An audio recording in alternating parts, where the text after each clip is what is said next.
Hello, everyone, and welcome to this session, ThetaRay, Travelex, and FINTRAIL on using artificial intelligence for transaction monitoring and sanction screening.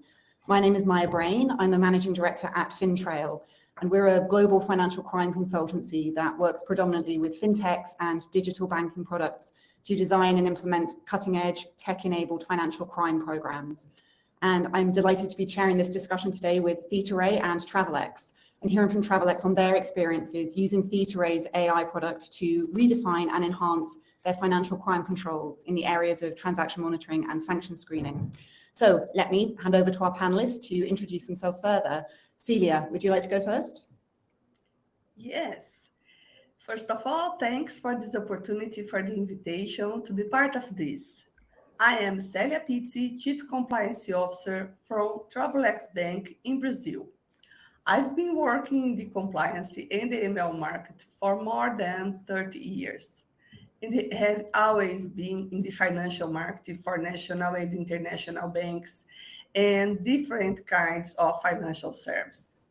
A year ago, I joined the Travelex Group. Travelex operates globally in over 20 countries and is one of the biggest remittance companies in the world. The Brazilian entity is unique. It serves as a foreign exchange licensed bank in Brazil, which means it must meet specific standards and requirements from regulators. Thank you. Brilliant, thank you very much. And Peter, over to you. Yes, hello, good morning, good afternoon. Celia, thank you so much. Lovely to see you, and really appreciate you joining today. My name's Peter Reynolds. I'm the Chief Revenue Officer of ThetaRay. I have the pleasure of traveling around the world now again, not just on Zoom, talking about AML. I was recently in Sao Paulo with Celia, which was lovely. ThetaRay helps in four main ways. I'm just going to jump into four key things that ThetaRay does. We help organizations increase revenue by helping them do business in countries that were difficult before, or using products that they couldn't before. And I think maybe Celia might touch some of that today. We'll talk a lot about risk and reducing risk. I always get very strong relationships with heads of compliance, and reducing risk is really, really important. And enabling a true risk-based approach to AML is something that we do day in, day out. We help reduce costs. We're going to talk a lot about today about false positives and what that can do in terms of your cost base, and we'll talk about that. And then, as Celia said, it's a lot of it's about helping customers maintain the correct regulatory relationship they need in this space. So thank you very much. Absolutely great to be here today, and I look forward to the conversation.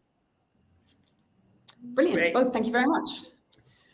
So let me briefly start by setting the scene and just running through what we're here to discuss today. So the use of artificial intelligence in financial crime compliance is a hot topic, and it's clearly no longer a theoretical concept. It's been discussed for a while, but it is now being used in practice. And AI is obviously a broad term, and there are many different areas where different forms of artificial intelligence can be deployed within financial crime. But probably the clearest use cases and the main areas of adoption and interest at present are transaction monitoring and screening. So that's what we're going to be diving into today. So Peter, perhaps you could start with giving us a brief introduction to ThetaRay's transaction monitoring and screening solution, and what it is about those activities which lend themselves to AI, and how a tool like ThetaRay's can transform them and have the most impact. Yeah, absolutely. And I have to apologize if anyone can hear thunder, but in London, the weather's getting quite rough. So Celia, probably different to where you are in Sao Paulo right now, but I'll try and carry on. Look, transaction monitoring and sanction screening, I get to talk to a lot of people about, and I often put it like this. When you go to an airport and you check a bag, it's very important that the airport checks who you are before they check your bag. Obviously, you want to know who's on your plane. But in its own, that's not good enough. I would hope I never got to check in with someone whose name didn't ring any bells, and they just threw the bag on the plane and said, I'm sure it's got nothing in it we're worried about. But that's not what they do. What airports do is they then screen and monitor what's in the bag. And I think that's what I'm here to talk about today. And this is what ThetaRay does very well. We enable our customers to do sanction screening and do it very well, and make sure that if you can't work with a certain person or organization, then that is stopped from happening. But also by constantly monitoring the transactions to find things that sanction screening on its own will not find. I think, unfortunately, if I'm a criminal, I probably have learned by now not to send payments in my name with my home address and hope they get through. I'm probably doing something more complex than that. And its importance has come to the front so much. We're in a horrible situation where there's actually wars, where governments are using exclusion from financial markets as a weapon to try and prevent a war. And so the responsibility to be able to then act on that, not only is a very important moral responsibility that we all take very seriously, but it's something that a regulator is going to look at with huge amounts of detail, because you can't have government saying, listen, we're going to do X, and then the members of the financial services not enforcing it. So it's become more important. And I often joke that recently my mother asked me about SWIFT. I've worked in payments for 25 years and she's never asked me about SWIFT. And I realized there's been so much news about, how the SWIFT system can prevent things, and often that news not correct or not accurate, but still it's become front of mind for everyone in everything we do. And then to kind of jump into your AI situation, I think the best way of answering how AI can be put into this capability is to think about, how do you do it without AI? So if you don't have AI, what you do is you have a rules-based approach. And rules-based approaches are fine, but there's three problems. They will always be as smart as the person writing the rule. So the rules-based can have problems if they're not accurately updated. Secondly, a rules-based approach will be beaten by a criminal's machine learning approach. And this is the problem, is that today's criminals, aren't wearing balaclavas, waving guns. They are data farms, farming data and using AI to beat your rules defense. And then the third one is something we see so much, is that a rules-based system will have human bias. It's not possible not to have. You're asking a human to predetermine what a bad guy might do and hope that what he says or she says is right. And you'll always have human bias. And I see this, the privilege I have is traveling around the world. You see what people say are the main rules they might build. And you notice in Brazil and New York and Spain, they're different, because we have different human bias in different areas.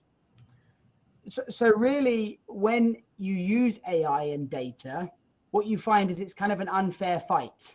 AI will start finding the unknown unknowns, and it's something we see a lot. We see that customers will come to us and say, hey, we think we've got this. Let's see if your system finds this. And our system often finds this and a few other things, because AI in its purest form is not about finding something a human says find. It's about using AI to actually understand what normal looks like, and then find out what's not normal in your current, and in this case, payments. And this is what's, very, very powerful. And what you should find in that, and if I look at some comparisons we have done, a recent customer very proudly talked to us about a 29% detection worthy rate. So what they were telling us, this it was actually a prospect at the time, 29% of the time that we alert, it's something that we should alert on. And the interesting thing, this was quite a high number, they thought. And we did a comparison using AI versus their rules-based approach, and it increased to 78%. And actually now they're live, it's actually up to 96%.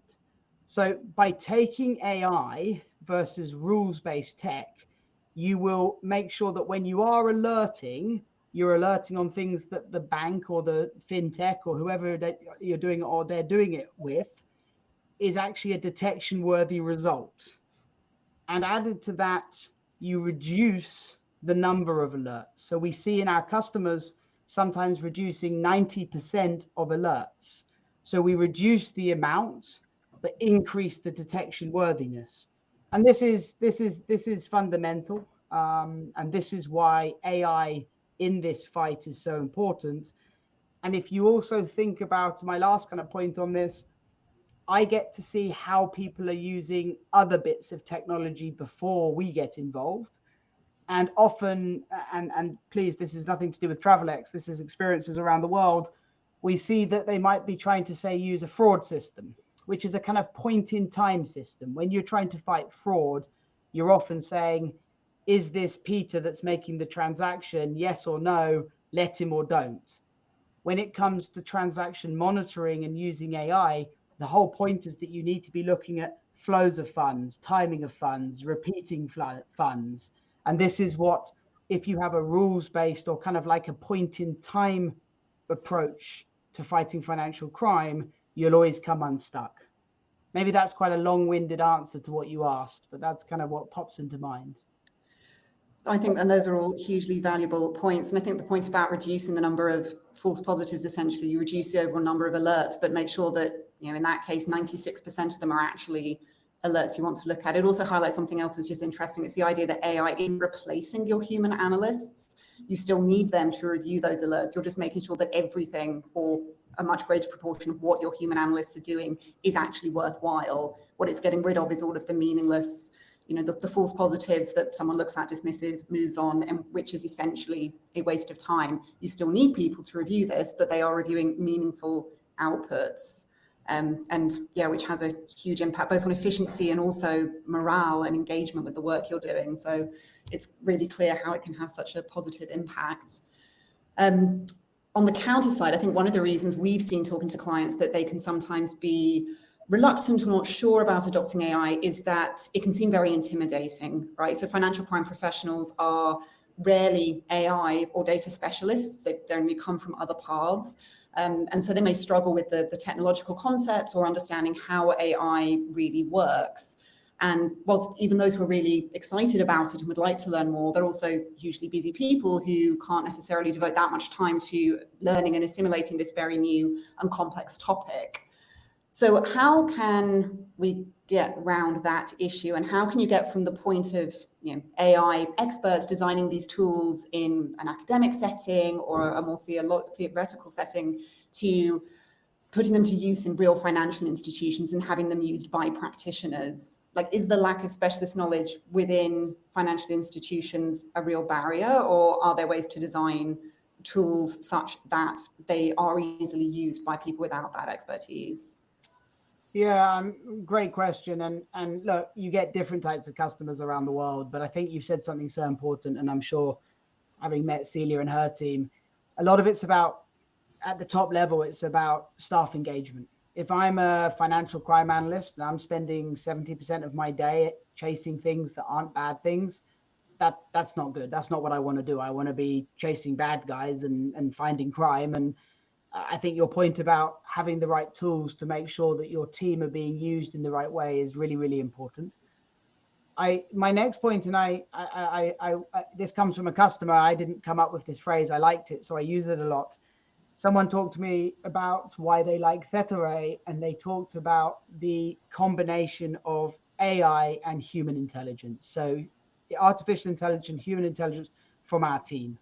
I think it's so important, whether you ThetaRay or any vendor in AI, is that you move away from it being a buzzword and something that sounds like it should cost more because we're talking about AI, to how do you practically put it into production at a financial institution that's regulated. And from my point of view, we've spent a lot of money on the front end of the product, the investigation center. So you don't have to be a PhD physicist to understand what's happening. You can look at an alert, you can see why it's happened, you can see what it probably means, and then there's a workflow that means you can work on it. And I think this is what's fundamentally important. That's point one. And then point two, I think so often in the industry, AI is used as like a thing, as a sales point on its own. But actually, and I'm sure later on you'll talk to Celia about this, but just because ThetaRay has AI is not the point. That's not, Celia, none of our customers were ever saying, hey, we're looking for AI. They were looking for a business problem. And if you think about, so one of the things we do, which we really like, is we'll reduce the investigation time by 50% of an alert. And I think that's really important. If I'm a bank or if I'm a fintech, that's the problem. The problem wasn't I needed AI. Now, if you can show me how AI can achieve that goal, and maybe it's reducing investigation time, maybe it's increasing detection worthiness, maybe it's reducing the number of alerts because, hey, we want a better customer experience, then that's what I think we need to spend our time talking to financial institutions about. And I think that's fundamentally where the industry is looking for help with AI. They don't just want AI, there's business problems. And if you show how AI can solve those problems, then most industries now are using AI. I think the four things that become really, really important, and I think technological advancements over the last few years have made it possible, is your AI should come out of the box. If you go back 5-10 years, someone would say, listen, we'll sell you something that has AI, and then it will learn for a year or 6 months, and then we'll get results. We don't have customers that can wait a year for learning. So your AI has to come out with those models that can be turned on we have models that can be turned on in days. And I think that's really, really important. I think you can't have this fallback that so many technology companies have, which is, but the data's not perfect. Newsflash, financial institutions don't have perfect data. So if you need perfect data for your models to work, they just don't work. It's just, there's nothing, you can't go to a bank and say, give us perfect data. You'll be waiting 2 years to get perfect data. And then I think also importantly, to make AI something that institutions can use in the front line and for important things like financial crime, is that you have to bring knowledge. So, it's important to me and ThetaRay, and I think everyone in this industry, is to come with predefined triggers. Don't wait to be told by a bank what's financial crime. Come and say, well, look, here's the certain things we see that will be crime. Let's start looking at that. And then obviously, and I think this is now, gone as a thing that shouldn't be the case, is cloud. Like, implement this on the cloud. And, I don't want to, we just did an implementation at a tier 1 financial institution in Europe, one of the biggest banks in the world. And we implemented it start to finish in 3 months. And the reason that is everything I've just said. The models come out of the box. We don't need perfect data. We've got existing triggers and we can be on the cloud. So you don't need to waste time with, on-prem deployments. And of course, these things are naturally much quicker if you can do them on things like the cloud. So that's kind of my view on it. And I think it's something we see repeating itself wherever we have these conversations. Excellent. Hopefully there's some reassurance in there for any firms who are looking to do this, that it's definitely, if nothing else, you should be having this conversation to see what is possible, and that, don't be put off by not having the perfect data or knowing exactly what you need or having the expertise to be able to work out what exactly you want the system to do, that actually it isn't as complicated as that. It is something that you should look to see if it could help with current processes. So let's hear from an actual user about the experience of adopting an AI solution. Celia, could you maybe start by telling us why you were looking for a new tool and exploring the possibility of adopting ThetaRay and the AI capabilities in the first place? Yeah, we are looking for a better, as Peter say, a better way to evaluate our alert. And we started with a proof of concept. That's always an excellent way to evaluate a tool and initially understand the possibilities and limitations. We consult another solutions, and we must focus in some important points. Explainability is very important. A provider has to explain to you how it will work and practice and how it will work for your business. Not theoretical, sorry for that, explanations of all the clever stuff it can do. Ongoing support is necessary, not just a point of sale. What ongoing support and communication with the provider will you have? How responsive are they? The interface is important. Analysts need a tool they can work with easily, user-friendly, quick implementation. We didn't have a year to set up a project to investigate AI tools. Select a partner and get things set up. We need to have something up and running in X months, 3, 4 months, very quickly.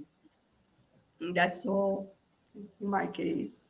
I think those are some really excellent points, and it is interesting, as you say, like all of the clever things that a tool can do. And I can understand if you are an AI expert and you've spent all of this time designing, you know, the perfect AI solution, that's something which you're going to be very proud of and want to focus on. But often it is those more traditional aspects, as you say, the customer support, the ongoing support, and the interface, and things like that, which actually make the difference to the end practitioner. So it's not something that's new to the AI tool; it's something that you would need for any solution.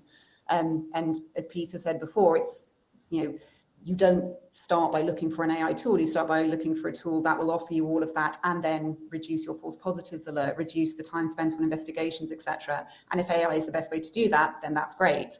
But that's the angle that practitioners look at when selecting the tool. And was there a particular driver for this in terms of your business model? Because you mentioned you want a tool that suits your particular business. And when there's a sort of the case study of Travelex, you mentioned it's a pretty unique case in that it's part of this larger remittances firm, but that within Brazil, it's actually a regulated as a bank. And so what the business use case was for selecting a new tool? Oh, we have a mass payments services that we need to improve that and to process in a quickly, very fast movement. We need to have fast process. We need to do this in pre-operation. Before the operation done, we need to check all of them. And we need this done, something more than thousands of them in a minute. Then ThetaRay can answer us to this time that we need for processing. Interesting, which I guess it's a good example of the value of the right solution, and that compliance tools can often be seen as an additional cost. Compliance has to go to the business and make a business case for buying a new solution, spending money on a new tool. But in cases like this, if you're offering a new product, having the right compliance tools can actually be a driver for growth. Like AI and the right kind of tools can allow businesses to scale at speed. So you want to do this new business. So in this case, you're processing thousands of payments in such a short amount of time. This is a great new area of business, but you need the right tools to support the compliance team to do that. But with those right tools, you can then take on new products and new business areas, and firms can expand and feel safe that they are not taking on new unexpected risks in the process. And so investing in these tools can actually be part of your growth rather than just a cost center. You're just spending money on compliance to tick a box rather than it actually generating money for your business. You mentioned briefly at the start the regulators and the need to show the regulators. So in this case, you're managing what is a potentially high-risk product, right, with a mass payments. Do you think that regulators are open to the concept of using AI and are supportive of firms that do use it? What's been your experience, Celia? I sincerely believe that the regulators are also looking for better ways to supervise and control issues. The market changes quickly, and new tools and solutions must be considered. We can't keep looking for one particular transaction in a million of them. We can't use just a single rule showing just one perspective. I think it's mandatory to look for scenarios, situations, statistics, etc. Then, in my opinion, I believe the regulators are supportive of new technologies once they have the opportunity to knowledge them and access to them and see how this working. Yeah. Peter, any thoughts from you on that? Have you had the chance to interact with regulatory bodies or with firms who have had conversations with regulators about the use of AI and technologies? Yeah, and it's always the customer of ThetaRay. So it's the bank or the financial institution that's regulated. And so we are a support partner in that. The good news that means is that we've gone through it hundreds of times. We have global banks around the world. We are used all over the world. And so firstly, I think that's a benefit that we can help. But it's also important, and we picked up on this with the process we were in with Celia and her team, is that they wanted to make sure no stone was left unturned, that what they were doing, the regulator would be happy with. So I think it's kudos to having a smart team, but also a team that's embracing technology. And Celia, you put it so right, I don't think it's 1 in a million, Celia. It's probably 1 in 100 million. It's such a small thing you're looking for that I think it was known very early on by Celia and her team that if they were to build some rules, that it wouldn't be what there would be so much risk of missing that 1 in 100 million that it wasn't going to work. And so our job then comes to support Celia and her team with what they need. Now, as I say, we have some value add here in so much as we've gone through the process a lot. We're lucky enough as a team, as a company, to be used by some of the fraud investigation units around the world. So we know what the governments themselves want to do when they're looking at these programs. And I think it's very important that we meet the regulators to understand. And I think Celia is 100% right with the way she put it. And I put it in 3 phases. I talk about transparency, traceability, and visibility.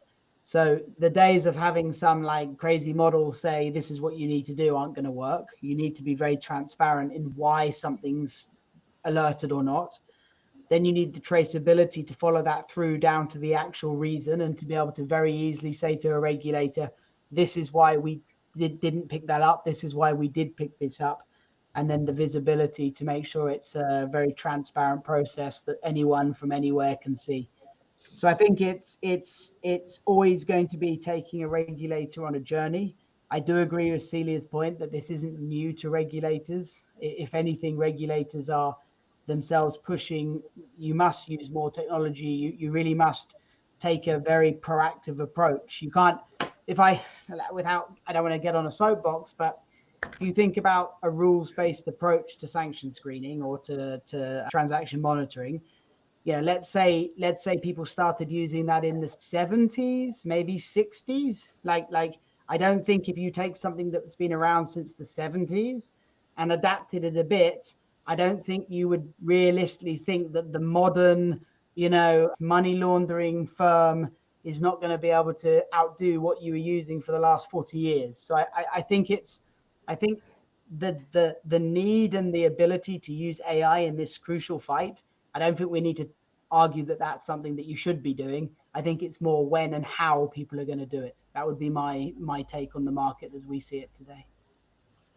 Yep, I would have to agree with that. And obviously the messaging is there from regulators and from industry bodies like the Financial Action Task Force, for instance, that has produced a report on the use of new technologies. And it clearly states that it is supportive and that FIs should be looking at new technological solutions. And also, as you say, I don't think anyone's going to argue that the current solution is working well and we don't need to make changes. I think everyone agrees that we are not, and we need to find a way to be more efficient and actually achieve better results and identifying that needle in the haystack. So then I think that links back to your point on the transparency and the visibility. Regulators in theory are supportive of this, but they do want to understand what you're doing, and they want to be very sure that you understand what you're doing and you haven't purchased a solution which claims to do all of these things, but is something of a black box and you can't really explain what's happening. But as long as you can explain the tool and what it's doing and then explain the outputs that it's generating, which should also enable you to show that they are hopefully better than the outputs you were getting before, then that should be a fairly easy journey to take the regulators on. They want to be supportive and they want firms to find better technological solutions. So as long as you can explain why what you're using is an improvement, they will be supportive of that. You don't have to argue with them. They're going into it from a frame of mind where they want to be persuaded. They want to see that you're using a better tool.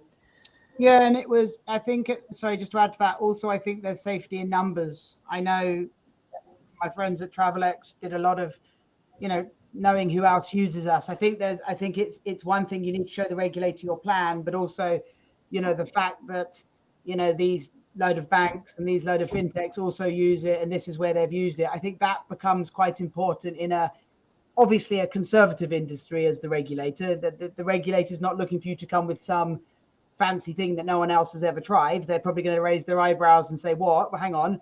But it's what are the fundamentals of good compliance management, which that's not on us, that's on Travelex and their team, and they have that in spades. Anyone who is ever in Sao Paulo, I recommend going to see the offices of Travelex. It's a very professional setup.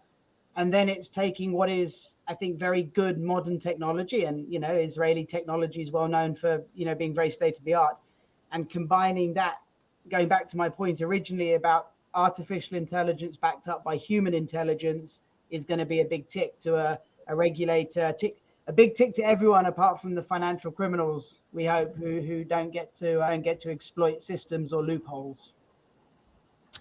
Yeah, please say the one party that we don't want to come out of this, feeling positive about the adoption of this technology. Thank you both very much. I think there's some real food for thought there and some really good examples of how this can help firms to strengthen their programs. I think it is a case of strengthening and improving rather than thinking of it as radically transforming. It isn't. It's building on what you currently do. It's building on your team's current expertise, the systems you have in place, but working out how to make them so much more effective and efficient and generating much more meaningful outputs where you become so much more effective at actually identifying and therefore stopping financial crime. And it needn't be as daunting as you think. It isn't as unexplainable. It isn't a total black box. And it needn't take as long as you might think in terms of setting it up, making sure that the data is of a usable quality, making sure your team have the skills and knowledge to understand how to use the system. All of that is quite probably more straightforward than some firms may be expecting. And so hopefully it has given some reassurance to start some teams on that journey. So with that, thank you very much, Celia, for sharing your experiences with us. It's always really great to hear from an actual practitioner, not just the theory of how great it might be to have this kind of tool, but to hear how that's actually working in practice. And Peter, thank you so much for your insights and your expert view on ThetaRay and how that has worked for your many clients across the banking sector. So thank you both very much for being here with us. We will share the contact details, make sure those are available. And if anyone would like to talk either to Travelex about their experiences with this tool, to ThetaRay about learning more about the tool, or FINTRAIL support on implementing, selecting a provider and then implementing and using AI solutions, please do feel free to get in touch with any of us. We would all love to carry on that conversation. Thank you both very much. Thank you. Thank you. Bye-bye. Bye.